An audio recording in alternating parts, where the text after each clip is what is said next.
A near-death experience is a phenomenon that happens when someone has died for a brief period of time and they are brought back to life with profound visions.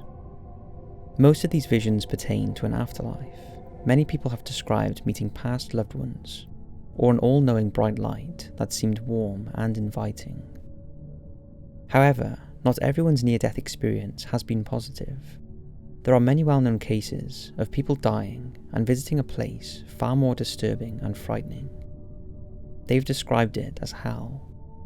These experiences have been known to change a person's whole outlook on life. And here are 5 people who had near-death experiences and supposedly went to hell. Sit back and enjoy. Curtis Earthquake Kelly. Curtis Kelly was a bishop and former professional boxer with a troubled past. He was raised by a devout Christian mother and an alcoholic father who practiced in voodoo and other forms of witchcraft. Kelly was the 7th of 11 children, and as a child he was abused by his father and exposed to drug use by his older brothers from the age of 4. As he grew older, he lived a life of crime and witchcraft, and according to Kelly, he always felt a dark presence around him, especially when he performed witchcraft. His mother frequently prayed for her troubled son. But at the age of just 15, his lifestyle caught up with him when he was in a bar and overdosed on a combination of cocaine, pills, and alcohol. As the lethal concoction took over his body, he recalls he saw the ground open up and a black-hooded spirit drag him down. He begged his brother to drive him home, but during the car ride, he actually died in the back seat. He felt the spirits yank him out of his body and take him to a dark, reddish pit, where he saw snakes, demons, and other terrifying things. He heard screams, laughter, and voices saying that they had set him up and tricked him. Demons surrounded him, hitting and scratching him non-stop. At one point, they let him run away, only to chase after him for further torment. However, just as all hope seemed lost, the demons suddenly stopped, and from above, Kelly saw an immense white light and 2 giant hands that reached out to grab him. The hands then placed him back into his body. When he awoke in a hospital, he heard a voice say, "Because of your mother's prayers, and because you were chosen to do a work for us, you were saved." He believed this voice was from God. Since the experience, he has dedicated his life to spreading the word of God as a bishop. He also became a professional boxer, where he earned his nickname Earthquake. Veronica Bothell. Veronica Bothell was also someone who experienced a rough childhood. From an early age, she was abused by her stepfather, and she recalls that she was not allowed to cry in front of him, or she would be punished. However, her Christian faith kept her strong, and in her darkest hours, she would pray. But things got too much, and at the age of just 7, she ran away from home to live with her grandmother. During this time, she relinquished her faith and even attempted suicide. Then one stormy night, as she drove home from a party, something odd happened.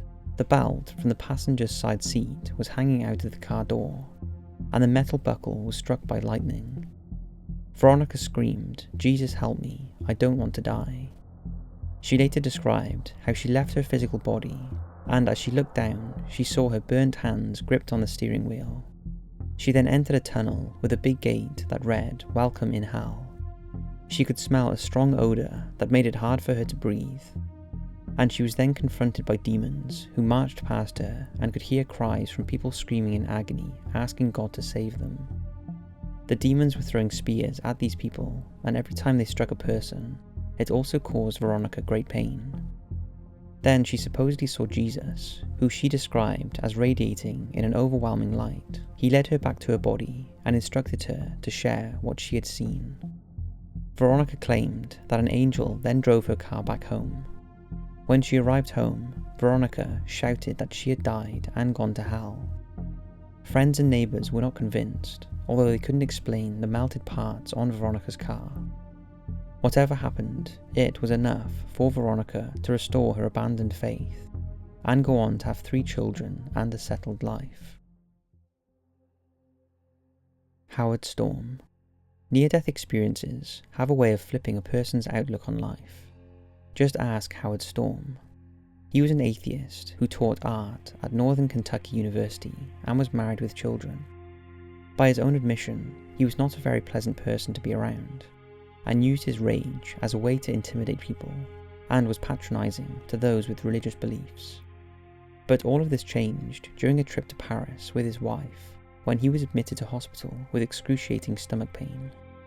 After being taken to hospital, he was diagnosed with perforation and needed surgery. Howard felt so unwell, he was convinced that his days were numbered, and said his last goodbyes to his wife before slipping into unconsciousness. This is what Howard said next happened. He claimed he saw himself levitate from his body and could see the visitors in his hotel room. He called out to his wife and roommate at the time, but they couldn't hear him. Then he heard voices in the distance, promising to fix him up if he followed them. He could only make out silhouettes, but once he came close, they retreated into a fog. He asked the voices who they were, but they wouldn't answer. The closer he got to the voices, the more urgent and aggressive they became, until eventually he was attacked by the beings behind them. This is how he described the attacks. My attempts to fight back only provoked greater merriment. They began to physically humiliate me in the most degrading ways. Every new assault brought howls of cacophony. Then at some point, they began to tear off pieces of my flesh. To my horror, I realised I was being taken apart and eaten alive, slowly, so that their entertainment would last as long as possible. At no time did I ever have any sense that the beings who seduced and attacked me were anything other than human beings. Think of the worst imaginable person stripped of every impulse to do good. They were a mob of beings, totally driven by unbridled cruelty and passions. After the assault subsided, Howard claimed a small voice told him to pray. Even though he didn't know how to, he began to mutter religious phrases he heard before. The beings that attacked him immediately withdrew. They cursed him, but couldn't touch him, and backed away, leaving him alone, lying motionless in the darkness. He could see a light, and something beckoning him to call out for Jesus to save him. The light expanded and washed over him, and he no longer felt weak, and he described it as a loving and accepting entity that knew him intimately and held no judgment towards him.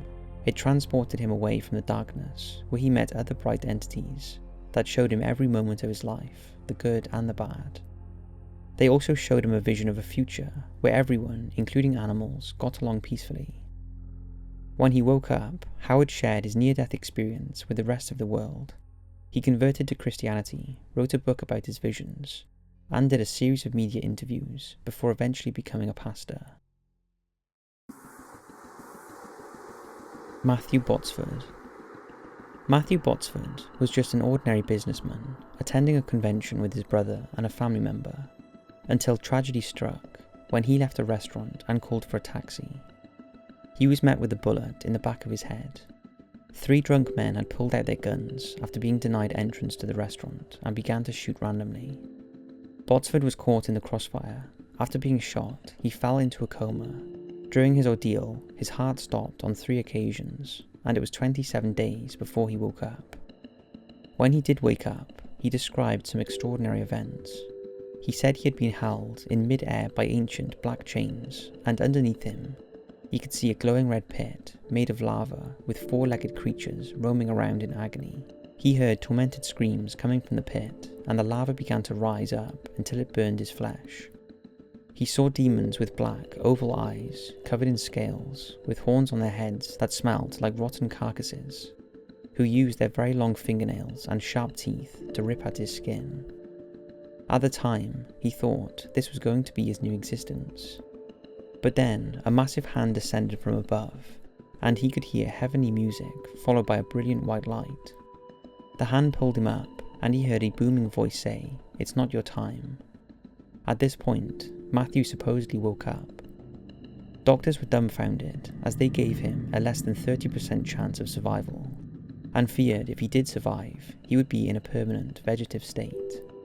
But somehow he had beaten the odds, and despite having to go through intense rehab to learn to walk again, within 2 years he had achieved this, and even went on to write a children's book called Johnny Rocket. Incredibly, Matthew Botsford still has the bullet lodged in his head. George Ritchie. In 1943, 20-year-old George Ritchie was an army private stationed in Texas. He was awaiting a transfer to Richmond to start medical studies when he suddenly fell ill with pneumonia and died in a Texas Army hospital. But as his dead body was being prepared for the morgue, the hospital ward detected slight movement in his chest and called for medical assistance, and an adrenaline shot was administered straight into his heart. Miraculously, George, who had been pronounced dead 9 minutes earlier, started to breathe and his heart started beating. When he woke up, he told one of the most important and credible near-death experiences ever documented. George claimed after he died, he was wandering around the hospital, unaware he was dead. He saw himself lying on the bed with hospital employees visiting his room. He also described moving around the hospital, trying to talk to people who seemed unaware he was there. Similar to previous near-death experiences, he also saw a man radiated by a pure bright light, whose presence was filled with unconditional love. In hindsight, George believed this was Jesus. The man asked George what he had done with his life, and when he was unable to provide a specific answer, he was led through different realms of the earth where he was shown various spirits of those who had passed on. They were supposedly grouped together, seemingly linked by similarities in their living life.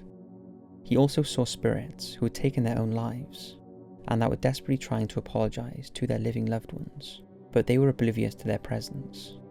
He was also shown a woman desperately reaching for a cigarette to smoke, but she was unable to grab it, and a bar filled with drinking sailors, and among them were shadows who tried to grab their shot glasses, or control their actions while intoxicated. He figured these were the people who died from their vices. As they moved to an entirely new dimension, George claims that he witnessed what he described as a great battlefield, where angry, violent spirits attacked each other endlessly. They used only physical combat and left no injuries, nor did they bleed. They even performed sexually disturbing acts on one another and hurled abusive remarks, some of which George recognized as his own. After leaving what he later described as hell, George was taken to a massive library filled with important books about the universe. There resided the spirits who had dedicated their lives on Earth to research and creation above their selfish desires. However, like the spirits from their previous dimensions, they were supposedly not able to see God. The last realm he was taken to was a distant city of bright light, which George believed was heaven. But he wasn't allowed in. At this point, he was transported back into his body. His near-death experience received so much attention that experts even verified the distance and location of the places he described. He wrote a book about his experience called Return from Tomorrow. He also went on to complete his medical studies and qualify as a doctor. George died of cancer in 2007 at the age of 84. So that's 5 incredible stories of people who supposedly had near-death experiences and went to hell. Now, as always, we are by no means saying these are true, but we would love to hear your opinion and thoughts on them. Thanks for watching, and we'll see you in the next video.